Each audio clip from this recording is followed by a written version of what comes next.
welcome to Adventures with ADHD, where we shine the spotlight on fabulous ADHD folk who generously share their stories with me and with you. So we've got Esther Nagle today. Thanks for coming, Esther. Thank you, Susie. Hello, and thank you for inviting me. It's lovely to talk. I always love talking to you, and I'm really excited to have this conversation with you today. Brilliant. So am I. Thank you, because it's a subject very close to my heart, which I don't mind sharing. But let's find out from you. Where are you from, Esther, and what do you do? So, as your listeners will probably tell from my accent, because apparently I can't hide it, I'm from Wales. I live in South Wales in the Rhondda Valley, which is just north of Cardiff, and I'm a recovery coach, a recovery and well-being coach. Fabulous. So recovery from what? Predominantly alcohol, but addiction in general and life. We're all recovering from something. Yeah. But predominantly alcohol. So if somebody's struggling with alcohol and they want to choose sobriety. I don't like talking about giving up drinking. I like talking about choosing sobriety. Um, Mm. so yeah, that's how I help with well-being, with helping people develop better coping strategies so that, when life comes and bites you on the ass, you don't need to reach for the wine. You can actually just be there through whatever life throws at you and get yourself through it without needing Yeah, to numb and get drunk to avoid it. amazing, amazing. And this is something, like I say, is very close to my heart because I don't mind sharing. I'm going to be working with you very soon on You this are. on this exact subject because Yes. alcohol has been a big feature of my life and it's not doing me any good No. physically, emotionally, and it's time to change. And I'm so excited and a little bit scared, but more excited. Yes, yeah, and it is. Yeah, It's a big step. And I mean, I know that you said you've already started, but it is still a big step. And it's like walking into a whole other world than the one that most people live in. It's very common. Alcohol is part of the infrastructure of this country in lots of ways and our society. So it is a really big step. It's choosing, it's quite the radical choice, I think. yeah, It is a really brave step. And anyone who chooses it, they're doing something quite amazing. And yeah, I think it's a really brave step to take. yeah. Thank you. So, let's hear about your story because, you from where you were to how you now are a recovery coach. So your journey with alcohol and ADHD, just share what you like, what you're comfortable with. Yeah, so I think my journey with alcohol and my journey with ADHD is so intertwined. I mean, I think there's some research out there that says that the two things are very linked. Um, so I was diagnosed with ADHD. Oh, it's nearly 4 years ago to the day. I can't remember the exact date. But I know it was in November 2019 that I finally got my Mm, diagnosis. I'd figured it out, I think, about 18 months earlier. And I'm mm, pretty certain that the only reason I figured it out was because I'd stopped drinking, because I'd stopped self-medicating. So suddenly my mm. ADHD traits became really glaringly obvious. But they'd always Ah, been there. Um, when I was a kid, it's that same old story that you hear every time somebody talks about ADHD. Never fitted in. Always felt like I was sort of. I've talked about it as feeling like I was living at 1 degree out from everybody else. Like my life just yeah, didn't quite. I didn't feel like I quite fitted anywhere. That I was quite like that. I wasn't part of the same world that everybody else was part of, even though I knew logically I knew I was, but there was yeah, always something that made me feel like this doesn't feel like reality. It doesn't feel like other people's reality. And So yeah, I went through school being, I mean, I was raised by a Londoner in the South Wales valleys, which I grew up, I think, with an English accent, worked quite hard on this Welsh accent that I've got now. Wow. And I was raised very differently. So my childhood, my upbringing made me different as well. You know, I wasn't raised Oh, by a Valleys mam. I was raised by an English woman who'd gone to boarding oh, school and who had a very different view of life than the people around me, than my school friends' parents. And so I'd always grown up feeling a bit out of place. I was definitely a weird. I look back at, how I was as a child now, and I think, God, I was really weird. No wonder people didn't quite know what to make of me. No wonder I found it hard to have oh. friends, because I was a bit of a weird kid. There's no no two ways about it. I'd like to say I'm not weird anymore, but actually, no, I wouldn't. I've learned to embrace my weirdness now. I'm Yeah, not trying to yeah. pretend I'm not weird anymore. Um, and so, yeah, when I grew up, and my mum was a teacher in my school as well. She was, for a year, Oh, she was my French teacher. And when you're the weird kid who's the teacher's daughter, you're not. That doesn't, oh, and particularly I was really good at what she taught. So I was like, right. if I could have found more ways to make myself a bit unpopular and a bit weird in school, I don't know how I could have done that. Wow. But then when I left school, I found this other group of people who had gone to a different school than me, who didn't know me from the teacher's daughter, the weird kid who, does all these weird things and got this bit of a strange reputation dragged around with me. And they were all a bit like weird and misfity as well. And one of them had Um, bright red and blue dreads, and they were all into going out partying, and they were really into the indie music scene, and they were wonderful. They totally accepted me as I was, and I could be me. I could reinvent myself, essentially, yeah, and I could kind of embrace my weird a bit with these people. There's this big group of friends, and it was the first time in my life I'd ever been part of a big group of friends, and I loved it. And one of the things that this big group of friends did together was drinking and taking drugs. We'd be partying and having the best time, so I thought. And I started drinking a lot at weekends. I started taking drugs at weekends, and um, my life kind of imploded when I was 20. And can I I made, just, sorry to yeah, interrupt. How old were you when you met this group of friends? 19. 19, thank you. Yeah, Yeah, yeah. yeah, carry on. Um, yeah, and then my life kind of fell apart quite spectacularly. I made some really, really bad decisions that hurt me for many, many years. And I'd already discovered that drinking a lot made me feel different. And then I started to sort of explore, like, what happens if I drink so much that I can't actually feel anything anymore?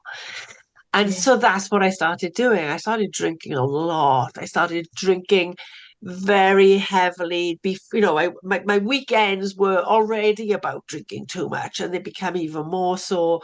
I started drinking a lot on my own, before meeting my friends, and started to just develop this habit of I was looking for oblivion. I was looking for this place where I didn't have to live with what was going on in my head, where I didn't have to deal with all the self-loathing and the massive amounts of shame and just this like screaming that was going on in my head all the time.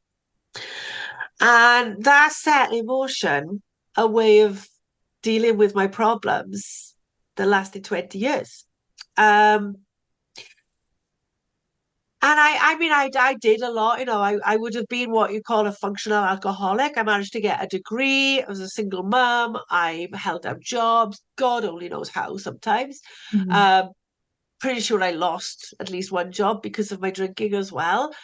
It was never explicit, but I was mm, made redundant after a spectacular drink related fail. okay. And then in 2013, I had a 3-year-old as well as a teenager and an adult child by then, and I'd split up with an ex who was basically manipulating and really trying to break me. And I had this horrible year. Lots and lots of things went wrong. Had a complete breakdown. Gave up the job that I, again, was probably on the cusp of losing because of my drinking. And I went and trained to be a yoga teacher. And as a result of that yoga, I did a lot of breathing. I did a lot of learning to relax. I did a lot of learning to sit with my feelings, processing a lot through writing, through meditation, through just forgiveness. There was a lot of emphasis on self forgiveness, self compassion, Yeah. and I did a hell of a lot of healing. And I got to a point where I suddenly I realized with this massive jolt one very hungover Sunday that I didn't need alcohol anymore. I didn't need the pain it was causing me. I didn't need the numbing anymore because I had these better ways of dealing with my emotions. Mm. And so then I started to choose sobriety. I didn't give up drinking. I tried that before. Like Mm. that didn't work. That never worked. That always meant me drinking more. But I started to choose sobriety. So every night I would think about, right, I'm sober. I'm sober today. I've stayed sober tonight. I'm going to bed sober. I'm going to remember this. I've brushed my teeth. I've got my pajamas on. I've done all the right things. And then in the morning, I would wake up and celebrate, like, oh, I remember going to bed last night. My mouth feels okay. My morning breath feels like Yeah. it wouldn't kill somebody. And celebrating these little tiny things every day, choosing sobriety until eventually it just became the only choice I wanted to make. So at no point Mm. did I give up drinking. I chose Yeah. sobriety. And then I kept making that choice, but it became like I started to really enjoy it. I started talking about it a lot. I started to really like live this much happier life. But I mean, I'm still processing stuff. There was still a Yeah. lot going on in my head. And I started to be aware. Like I had this idea, like alcohol has been this massive problem in my life for 20 years. Now I've stopped drinking, everything's going to get so much better. But of course, it didn't. There was still stuff to deal with. And all of a sudden, I started finding that I was struggling with things that I hadn't struggled with before, that I was feeling overwhelmed because I wanted to do all these things. And it felt like I was racing to catch up on myself for the 20 years that I kind of wasted. Um, but then I was really struggling to get things done and struggling to start and struggling to like, it was just like life suddenly became harder. Mm. And I could not make out, I couldn't figure this out at all. And I remember talking to a friend saying, why is life is supposed to be easier now? Why isn't it easier? I was happier, but life Yeah. was harder. And then I started watching my son used to do a lot of fidgeting. He was like, he couldn't sit still and he used to drive me crazy. And I started looking up ADHD to try and figure out, right, is he ADHD? Is that what's going on with him? And the more I read of this, I was like, oh my God. Like, Yeah.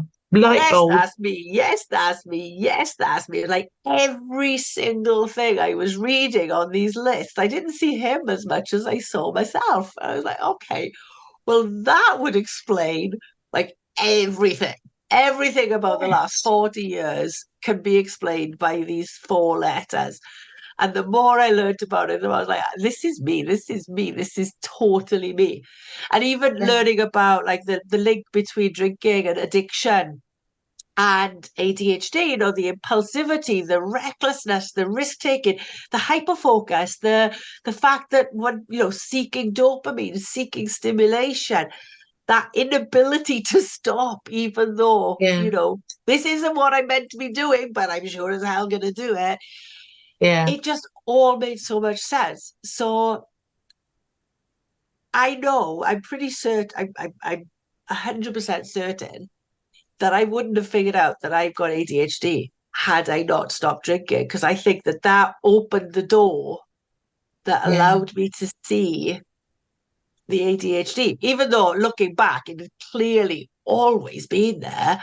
I mean, Yeah. I love looking at past Facebook posts. I was like, well, why did nobody see? Because look at these things that I'm writing about my chaotic life. So obvious now. But yeah, of course, we didn't know that because we didn't know that women in their 40s could have ADHD until quite recently, did we? No. So yeah. Wow.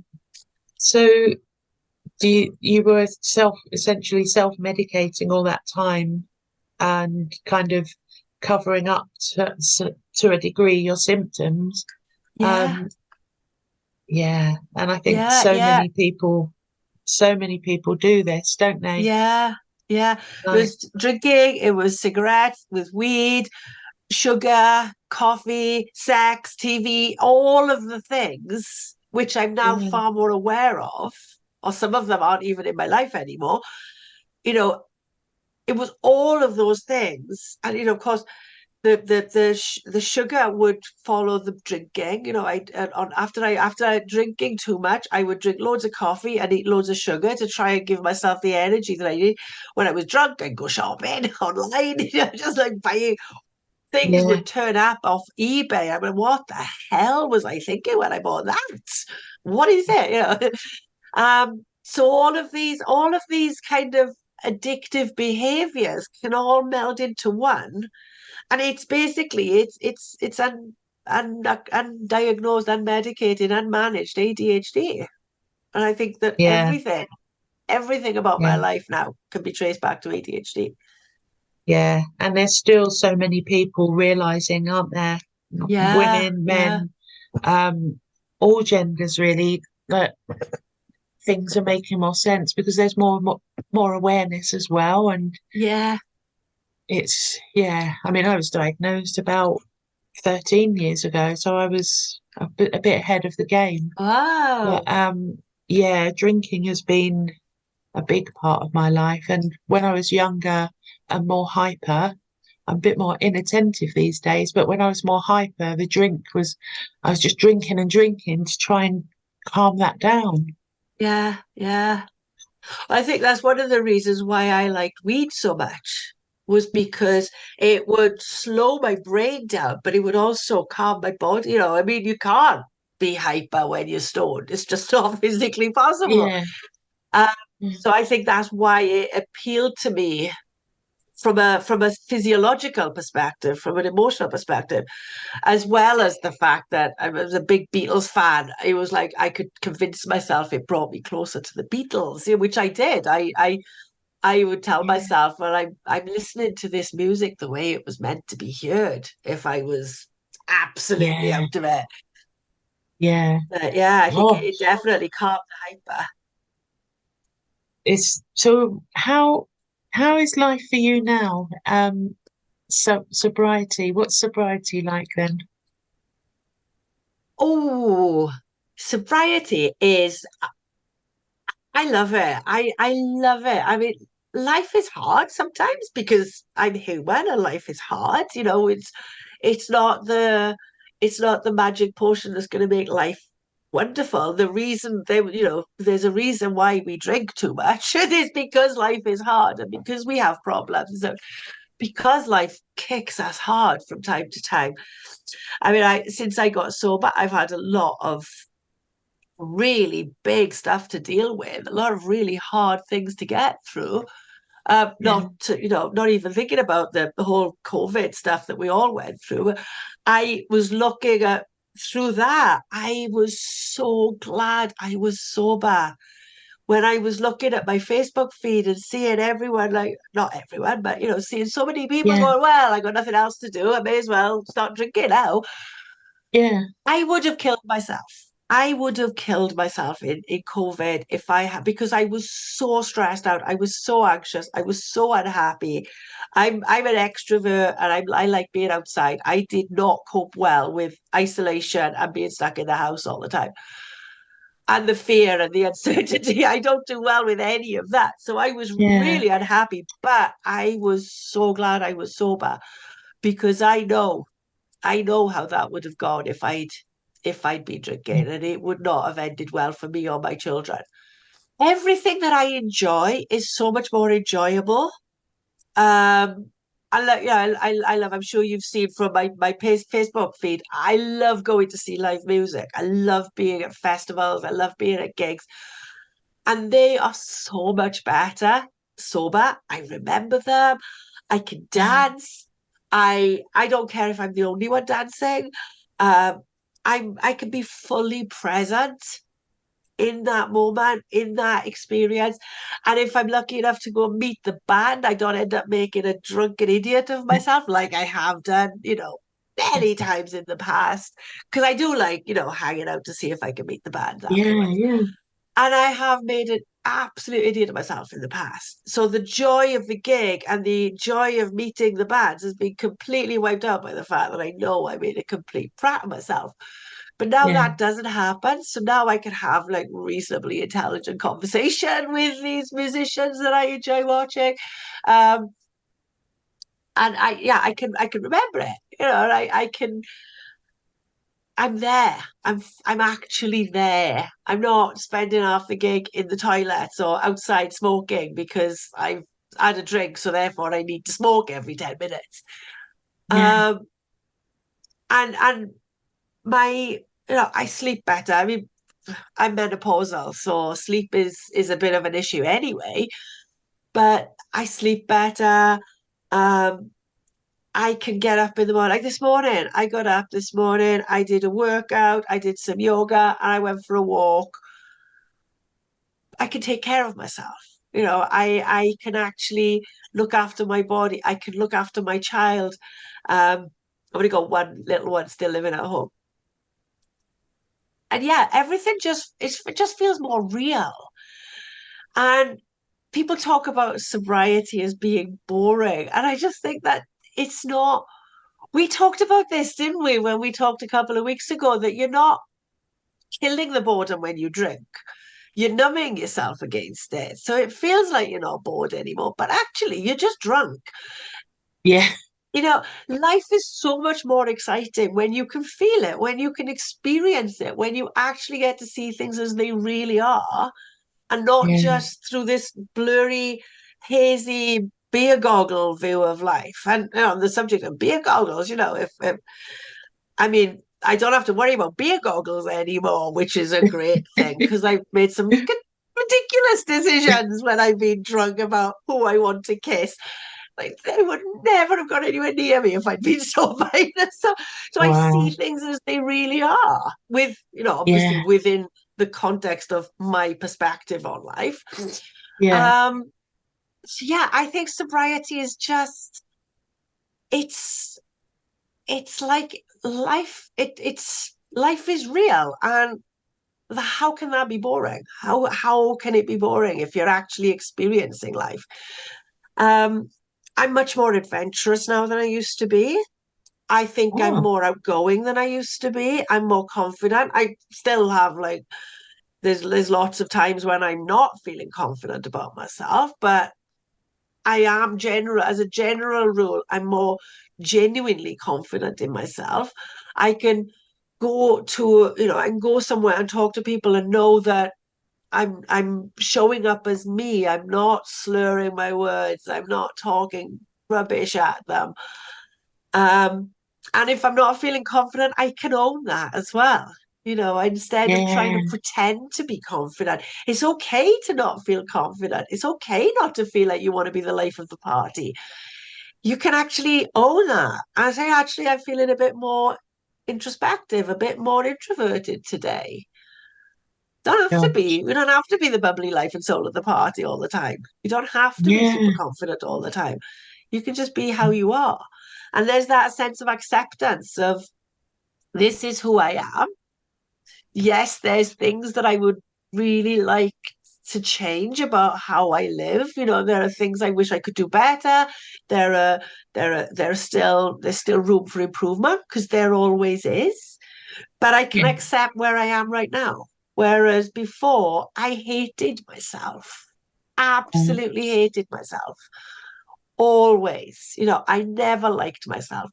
Um, and so much of how I lived my life was stemmed from that I didn't like who I was. And now Oh, I annoy myself sometimes. I'm ADHD. I do ridiculous things and I frustrate myself intensely sometimes. yeah, But at the core of it, I know I'm a good person now. And I yeah. know that it's No, okay that I oh, screw things up, that I'm human. yeah, yeah. That honestly is such amazing. It's so good to hear the kind of what the other side could be, you know? Um, and it's very exciting and experiencing life, who wouldn't want to experience life, it's Yeah. just in the moment. So, what what would you say to people that are kind of thinking about sobriety? What tips could you give them? So my top tip would be really to make sure that you've got a plan. It doesn't have to be, like you don't have to have a 6 month plan mapped out, but have a way that you can deal with stress when it arises. Have a way that you can, if you're at a social event and you start to feel really anxious and triggered by the fact that people are drinking around you, have an exit plan. Have a, you can um I mean, like, I've got like I could say, oh, I've got to go. Marcus needs me, for example. Yeah, Marcus has just texted me. He wants me to come home. I've got that. But you can find your get out clause. You can have a friend to phone you, um, to say, right, or have a taxi booked, for example. And then you can yeah, cancel it if you're having fun.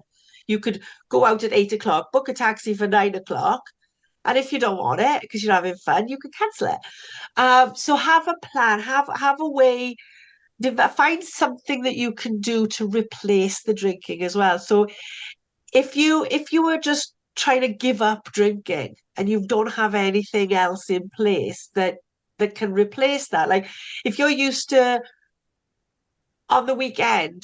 Your weekend starts at 6 o'clock when you start getting ready to go to the pub, and it ends at Sunday afternoon when the hangover finally subsides from the mm, weekend. You've got to have something to replace that you can enjoy. Otherwise, by 9 o'clock on Friday, you're going to be bored out of your brain and you're going to think, oh, screw it, I'm just going to get a bottle of wine yeah, then. yeah. So it's about replacing the alcohol with something else. It's about choosing something else. And that's what I did was I chose sobriety. I had the coping strategies that I was developing through the yoga. And it's Mm, choosing every day. I just chose every day. I didn't, at no point did I think I was giving up drinking. Just yeah, one day at a time. I was staying sober today. I'm staying sober today. I'm staying sober today. Because you could do that. You could do one day. yeah, It doesn't have to be yeah. forever. You could do one day. And if you focus on the benefits that you're getting, I know I'm hitting you with lots of things here because there's just It's great. too much It's great because ADHD in my brain. it's Um, great. but the thing I think that really did it for me as well was that focusing on the benefits. So I focused on how much better I felt by choosing sobriety. So I no remembering going to bed, feeling like I could get out of bed without needing to spend an hour piecing together the last 2 hours and checking my phone to see, like, did I text anybody? Did I post something really stupid on Facebook? Have I got any money left? Did I buy something really stupid that I'm going to Mm, regret? Um, have I upset anybody? All of that and trying to piece together the memories. But by being able to get out of bed in the morning and not have to do any of that, that felt really good. So I really doubled down on that, really focused yeah, on it. So find the benefits that you're getting. So you're not focusing on giving up. I think if you focus on giving up drinking, you're just thinking about drinking. yeah. If you focus on what you're Yes, gaining from it, then you're focusing on a positive outcome. And I don't know if you know Tracy Otsuka of the ADHD yes, for Smart. yeah, yeah. Yes. So she talks about how we need positive emotion. Right. And for ADHDers, We've got to have the positive emotions. So this is why I think thinking about giving up drinking didn't work for me, because that was all a negative. I was giving Yeah. up something that I relied on, that was part of my identity, that was part of my habits, my friendships, my everything. But by focusing on that positive, I could see something good there. You Yeah. know, you find the good things in sobriety, and then honestly, you couldn't, there's not enough money in the world. Elon Musk doesn't have enough money in the world to persuade me to drink alcohol again. There's not enough money. Wow. I won't do it because it's too good. Sobriety is too good. Why would I want to go back to that? Why would I want to? And even the thought of, oh, just have one. I thought, what's the point? What's the point of that? Yeah. I don't see the point of that. And I never did, I never saw the point of one. No. If I'm going to drink alcohol, it's because I want the oblivion. And Yeah. now there is, like, I've got through my mum dying, I've got through COVID, I've got through the worst things that life can throw at me. I Yeah. touch wood. Wow. Um, and I haven't needed to drink. I haven't wanted to drink. I haven't thought about drinking because I know that there is not a problem in the world that alcohol is going to solve better than sobriety. Staying sober and dealing with it is going to. Amazing.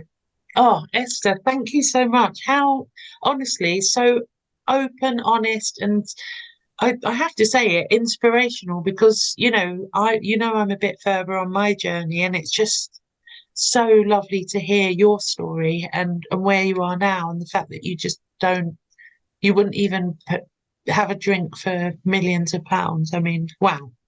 So, um, if people want to find out more, follow you, get in touch with you, where can they find you? So my business is called Red Shoes Recovery, and my website is redshoesrecovery.com, and I'm dotted around Instagram and Facebook. I'm more on Facebook than Instagram. Okay. I forget about Instagram. Yeah, Um, and yeah, Facebook, Red Shoes Recovery on all of those. And I'm also on brilliant. LinkedIn. So if people are on LinkedIn and want to connect with me, I like going onto LinkedIn. But I'm there as Esther Nagle, obviously not as well. I do have a Red Right. Shoes Recovery page, but I completely forget that exists. Okay. Yeah, and you share some great stuff. I follow you on Facebook mainly, and there's some great stuff. So yeah, I would urge you all to follow Esther for some great tips and advice. It's great. Thank you so much for coming, Esther. And Thank you. It's been lovely to talk to you.